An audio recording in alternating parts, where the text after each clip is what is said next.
Alright, class TD na amplifier from Sian mga boss, no? So to Sonra 2.5 TD. So class TD power up mga boss, ito po yung kanyang laman. Yan, so toroidal transformer yung gamit natin. Yung kanyang power voltage out ng ating transformer is 116 volts. Yan, so mayroon po tayong 8 pirasong filter cap.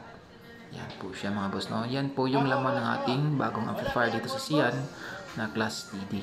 So to Sonra 2.5 TD. Yan mga boss.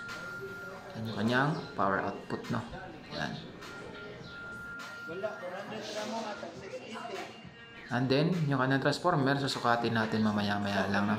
So, pakita muna natin yung kanyang likod. Sa likuran mga boss is meron tayong speak on. Speak on po yung kanyang output para sa speaker. At saka meron din siyang bending post mga boss, no? XLR naman yung kanyang input. Then, meron po siya mga dip switch dyan para sa ating input configuration. Yan po mga boss, no?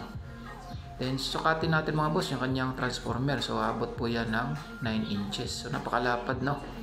Yan, napakakapal din po ng kanyang transformer. Sa price naman mga boss, nagkakahalaga po ito ng 40,000 pesos. Yan. So, pwede po siyang 2 ohms load mga boss, no?